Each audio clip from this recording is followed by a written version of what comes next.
Then Imam al-Barbahari rahimahullah, he follows this with another important matter of Aqidah, what occurs in point number 14 on page 149 of this 2-volume edition,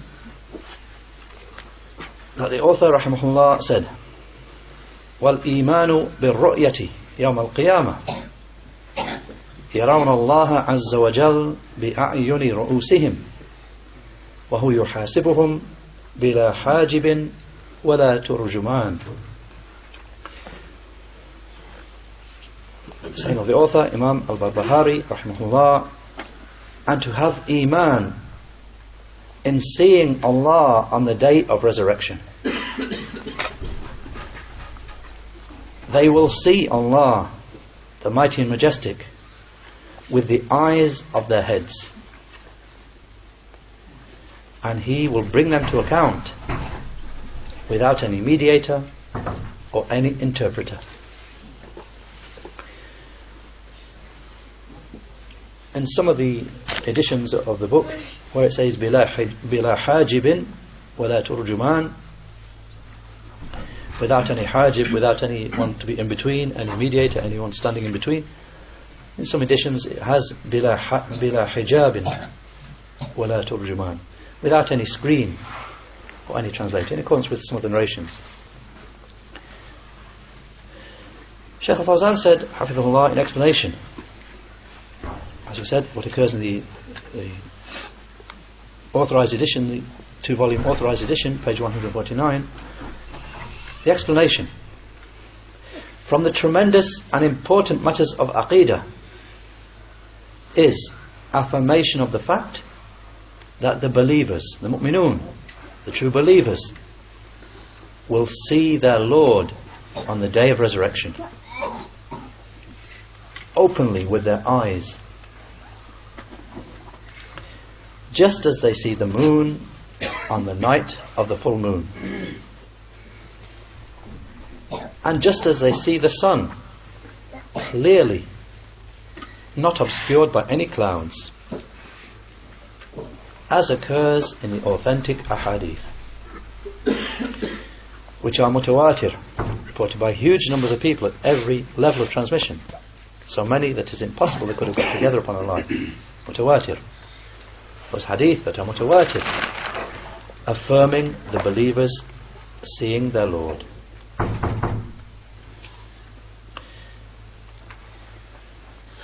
And as we've had before from Shaykh Fawzan, elsewhere in his books, he makes clear with regard to the fact that the believers will see their Lord just as they see the moon on the night when it is full.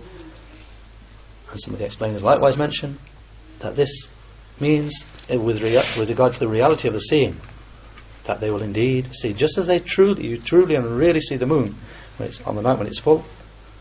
It's not metaphorical, you will truly see the moon. And likewise, on the day of resurrection, the believers will truly see their Lord. It does not in any way mean, and should not be understood at all, to mean any resemblance between what is seen in the hereafter and what is seen in this life. Any resemblance between the Creator and between the moon, for it. No, that is not what is meant in the hadith at all.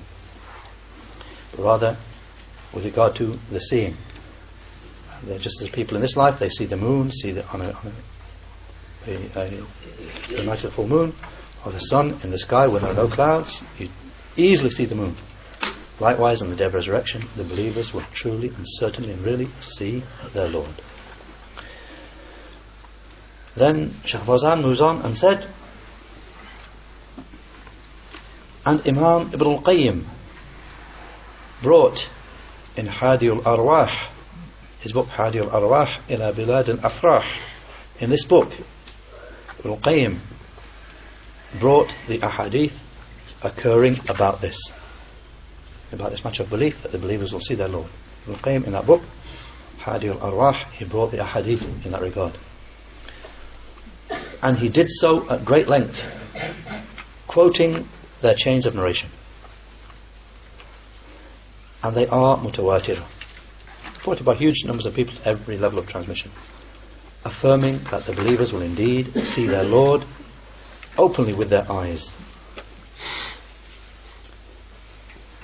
Then he said, and the people of misguidance, people of deviation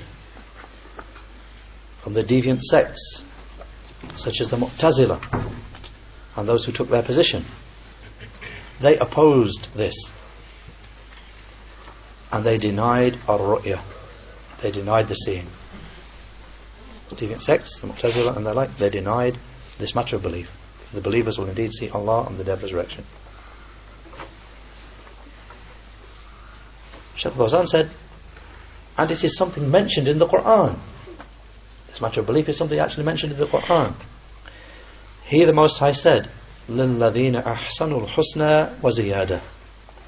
Surah Yunus, the 10th surah, ayah 26, with the explanation, for those who did well in the world will be the finest reward. Al-Husna, finest reward of paradise will be for them. وَزِيَادَةً, and an increase, also an increase will be for them. For those who did well, the believers who did well in this world, there will be the finest reward in the next life of Jannah, of paradise. وَزِيَادَةً, and an increase. Shaykh Fawzan said,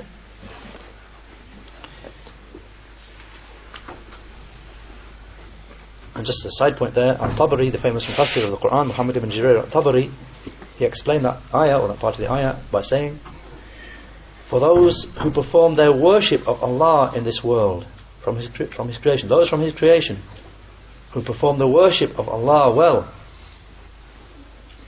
such that they obeyed Him with regard to what He commanded them and forbade them. Then Shaykh Fawzan said, quotes a hadith in explanation of this ayah. He said, there occurs in Sahih Muslim that the ziyada, the increase, is an-nadharu ila wajhi Allahi subhanahu wa ta'ala. Allah's Messenger sallallahu alaihi wasallam explained this ayah, explained the increase that will be for them, that they will receive the best reward of paradise, wa ziyada, and an increase. Allah's Messenger sallallahu alaihi wasallam explained that to mean looking at the face of Allah, the Perfect and Most High. In the footnote, they actually quote the hadith reported by Muslim in his Sahih, it's hadith 181 in Book of Iman, hadith of Suhaib radiallahu anh, from the Prophet sallallahu alaihi wasallam, that he said, when the people of paradise enter paradise, Allah the Exalted and Most High will say, do you wish for me to give you any increase? So they will say, have you not made our faces white? Have you not entered us into paradise and saved us from the fire? He said, so then He will uncover the screen, and they will not have been given anything which is more beloved to them than looking at their Lord, the mighty and majestic. And then he recited this ayah, لِلَّذِينَ أَحْسَنُوا الْحُسْنَى وَزِيَادَةً. Same ayah. The explanation, for those who did well in this world, there will be the best reward of paradise and an increase. Meaning, looking upon Allah, looking upon their Lord. Then Shaykh Fawzan said, and He the Most High said, لَهُمْ مَا يَشَاءُونَ فِيهَا وَلَدَيْنَا مَزِيدٌ. Surah Qaf, the 50th surah, ayah 35. With the explanation, in the second place of the Quran where this belief is affirmed. The ayah with the explanation. They shall have whatever they wish therein. In the believers in paradise, they shall have whatever they wish therein.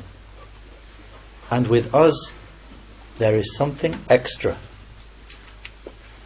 Shaykh Fawzan said, and al-mazid, the extra, that which is extra, is looking at the face of Allah, the Perfect and Most High. Then he quotes the third evidence from the Quran.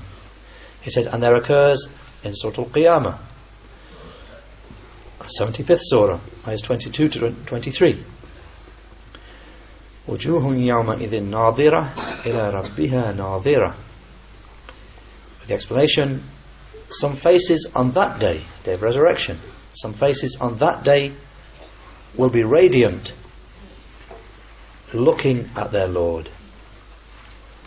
Shaykh Fawzan explains the word here, he said nadira, as occurs in the first ayah there. Nadira with dad, from an-nudra, radiance, which means al-baha, means that which is shining and beautiful. Radiance meaning shining and beautiful. Ila rabbiha nadira, looking at their Lord.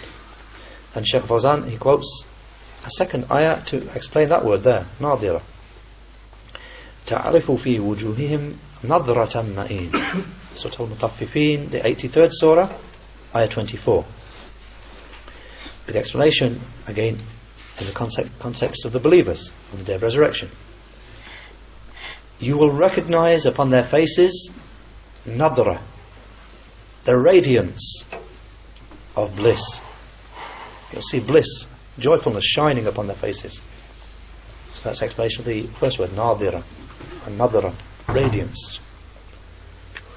And Shaykh Fawzan moves on to the second ayah. Ila rabbiha nadira, looking at their Lord with dha, nadira, meaning with their eyes. They will be looking at Allah, the Majestic and Most High, feeling more joy at that than the joy which they experience on account of the bliss in paradise. And that will be even greater. All the joys and bliss that they receive in paradise, that will be greater than all of that. The believers looking at their Lord. He said this occurs in the Honourable Quran. And he quotes another evidence from the Quran. He said in Surah Al-Mutaffifin, the 83rd surah that is, in Surah Al-Mutaffifin, he said with regard to the disbelievers, كَلَّا إِنَّهُمْ عَنْ رَبِّهِمْ يَوْمَئِذٍ لَمَحْجُوبُونَ. Surah Al-Mutaffifin, the 15th ayah, with the explanation about the disbelievers. But no, on that day, the disbelievers will be screened and prevented from seeing their Lord. Screened away and prevented from seeing their Lord. Shaykh Fawzan said, meaning screened and blocked from seeing Allah. So if, then he quotes the same evidence that Imam Shafi'i used.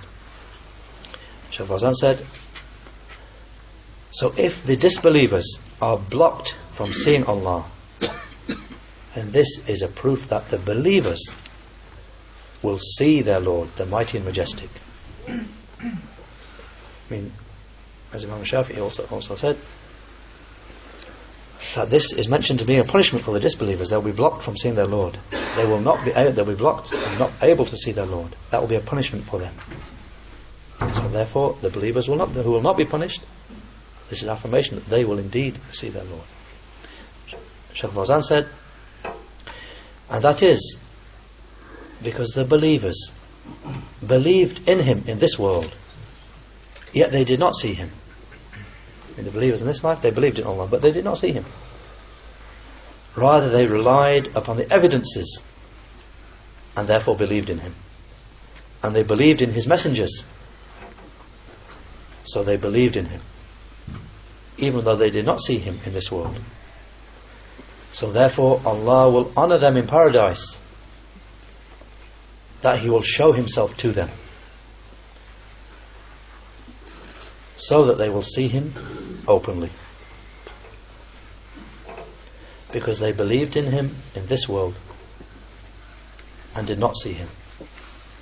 But as for the disbelievers, because of the fact that they disbelieved in Him in this world, then therefore Allah will block them from seeing Him on the day of resurrection, as a recompense for them, as a punishment for them. Jazā'an wifaqa. Surah An-Naba, the 78th surah, ayah 26. With the explanation, as a fully appropriate recompense.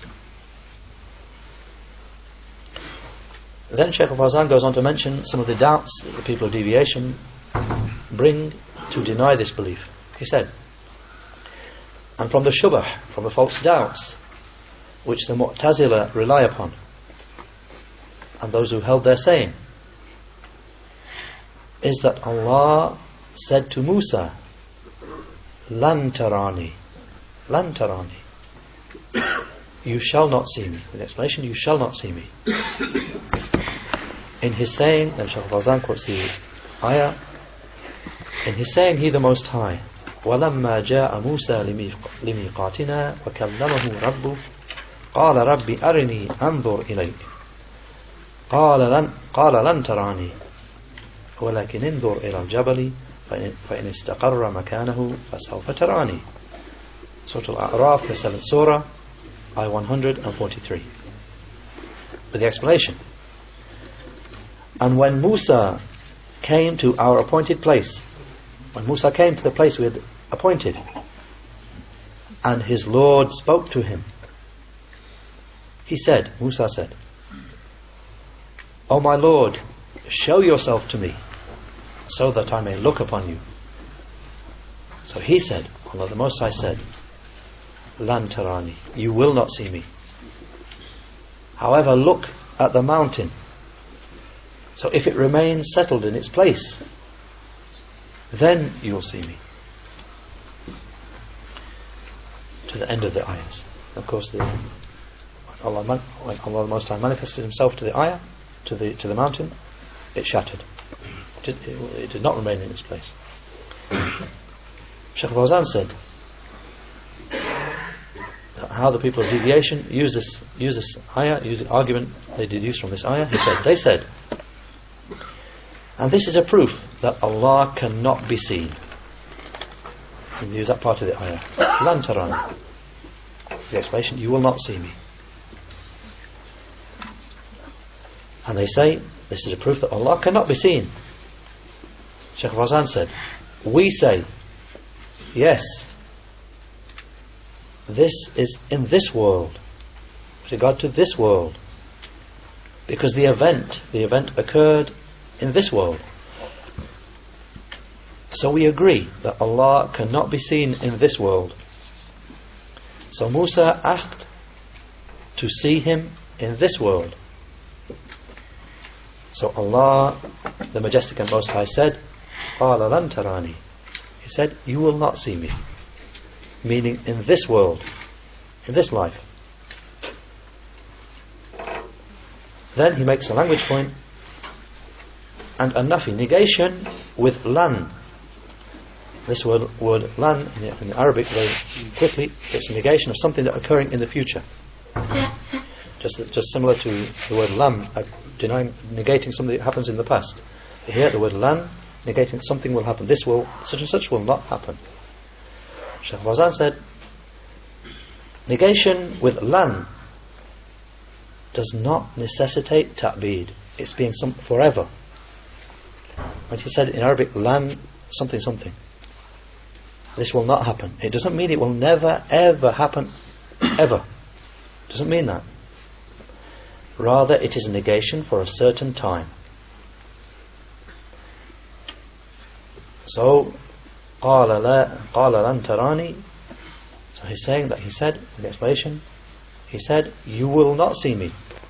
Meaning you will not see me in this world. And that occurs in the Arabic language, that negating something with lan does not necessitate its being forever, a negation forever. It will never, ever, ever happen. No, it's not in the language.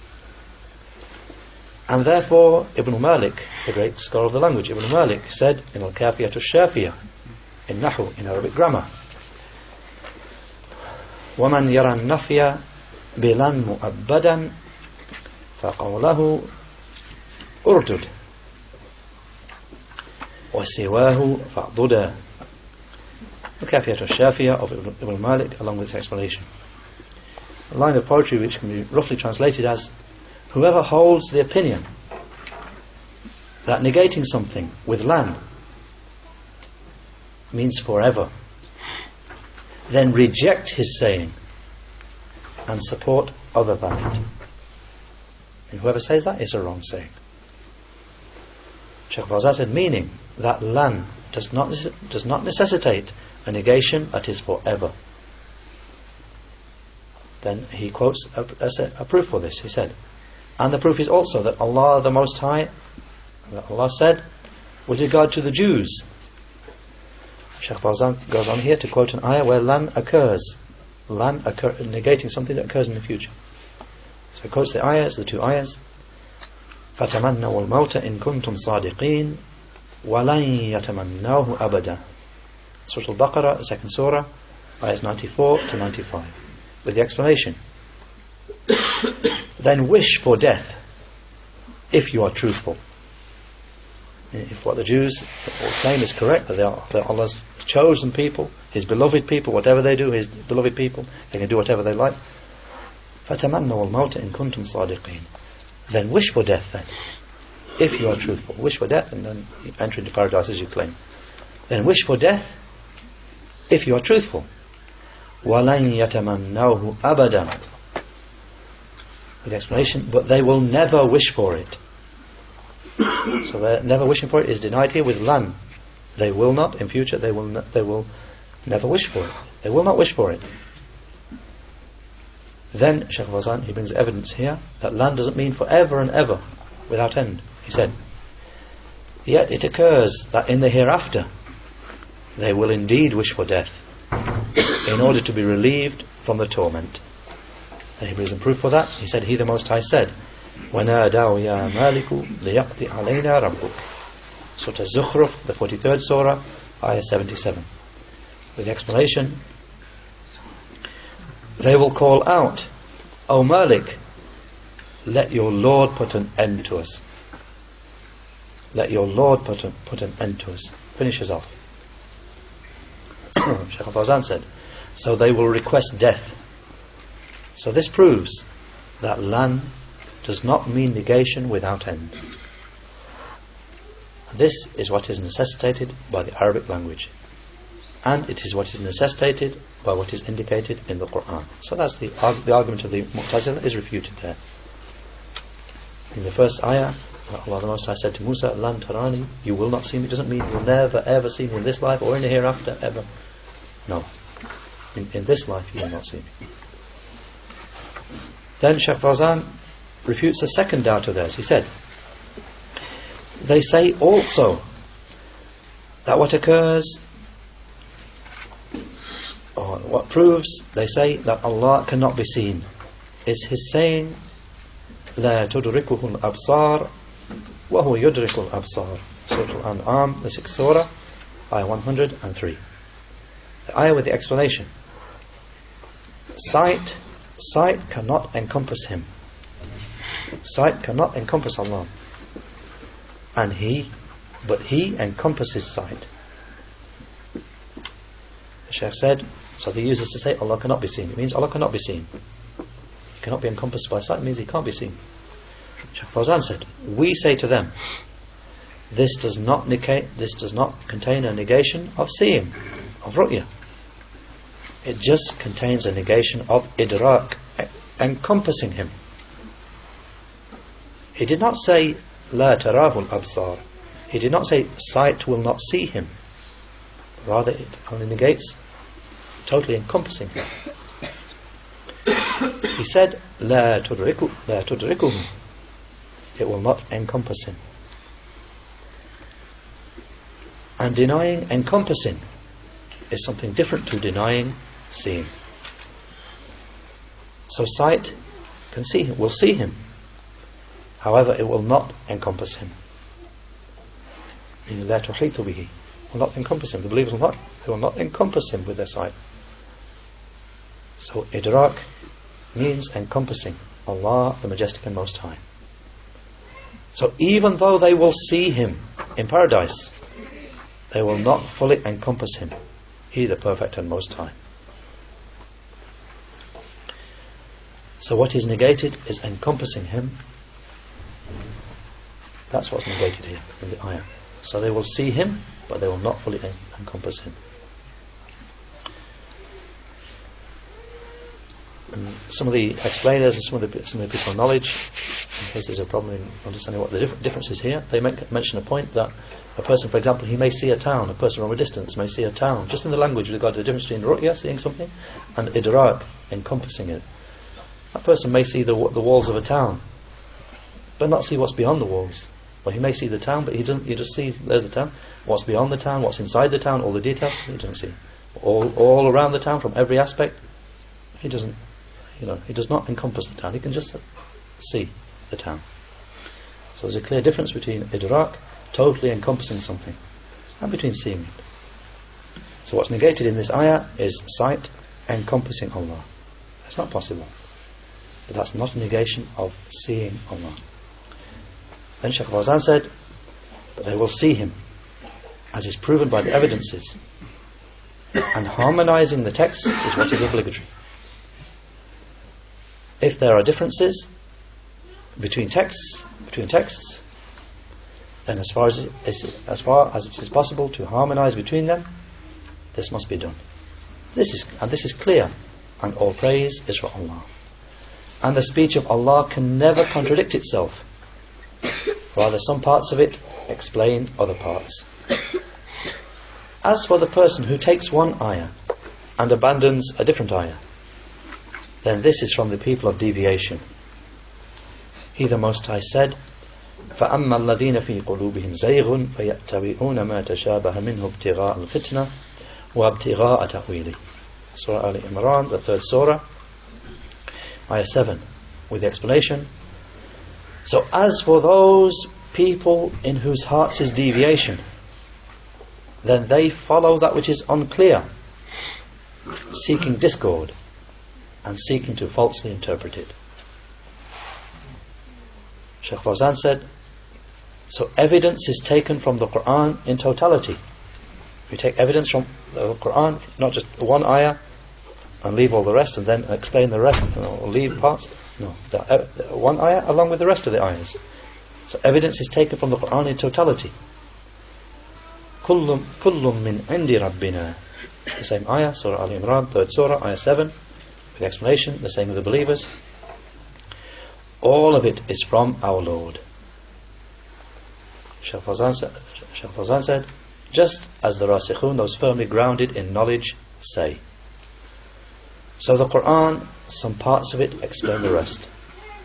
And there can never be any contradiction in it, because Allah has negated from it any contradiction. He, the Most High, said, أَفَلَا يَتَدَبَّرُونَ الْقُرْآنَ وَلَوْ كَانَ مِنْ عِنْدِ غَيْرِ اللَّهِ لَوَجَدُوا فِيهِ اخْتِلَافًا كَثِيرًا. Surah An-Nisa, the 4th surah, ayah 82, with the explanation. Will they not ponder upon the Qur'an? Will they not reflect upon the Qur'an? If it had been from other than Allah, they would certainly have found in it many contradictions. So if you have a problem in understanding an ayah, then you look into the Qur'an for that which will explain it. And if you do not find that, then you go to the Sunnah to find that which will explain it in the Sunnah. And if you do not find it in the Sunnah, if you do not find its explanation in the Sunnah, then you go to the sayings of the companions, those who narrated from the Messenger sallallahu alaihi wasallam, to find in their sayings that which will explain the ayah which you have a problem in understanding. The Qur'an, and all praises for Allah, is preserved in its wording and in its meaning. It neither opposes nor contradicts itself. Rather, contradictions only occur in the understandings of mankind. Contradictions only occur in the different understandings of mankind. And likewise, those false claimants to knowledge, those who did not truly study knowledge and did not take the principles of deriving evidence and of how to reach conclusions, they derive proof without understanding, without fiqh. And they affirm things which no one before them affirmed from the people of knowledge, because of jahl, ignorance, and because of ta'alum, pseudo-knowledge, false knowledge. So these are tremendous matters which require learning and require precision and require careful consideration and require verification, because the aqidah, the creed and belief, is the foundation, and if there are deficiencies in it, this will be a deficiency in the foundation, In the foundation of your deen, your whole deen. If you've got deficiencies in your aqidah, you've got deficiencies in the foundation of the rest of your religion. The rest of your religion is built upon that foundation, which has deficiencies in it. So, in summary, this is the disagreement of the people with regard This is the disagreement of the people with regard to seeing Allah the Mighty and Majestic on the day of resurrection. So Allah cannot be seen in this world. He will only be seen by the believers in the hereafter, and He will be screened away from the disbelievers. Then Shaykh Fawzan quickly finishes with the remaining three lines. He said, he's saying, wal imanu bil ru'yati yawm al qiyamah, and having iman in ar-ru'ya, in seeing Him on the day of resurrection. He said, why did he say on the day of resurrection? Because He, the Majestic and Most High, cannot be seen in this world. And he's saying, يَرَوْنَ اللَّهَ عَزَّ وَجَلَّ بِأَعْيُنِ رُؤُوسِهِمْ, they will see Allah the Mighty and Majestic with the eyes of their heads. Shaykh Fawzan said, he said with the eyes of their heads, to negate ta'wil, false interpretation, misinterpretation, ta'wil. Why do you say eyes? Obviously eyes of the heads. Why do you use this phrase, eyes of the heads? So to negate false interpretation of those who say the meaning of yarawna rabbahum, they will see their Lord, means with their hearts, not with their sight. I mean, the author here, he used a very clear phrase that cannot be taken that way.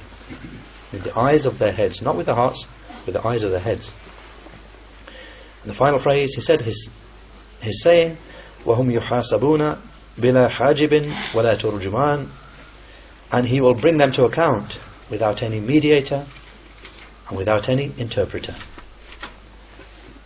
Meaning, on the day of resurrection, at the hisab, at the reckoning, the servant will be in private with his Lord, and Allah will call him to account for his deeds in His language, which the servant will understand. There will be no interpreter between him and him.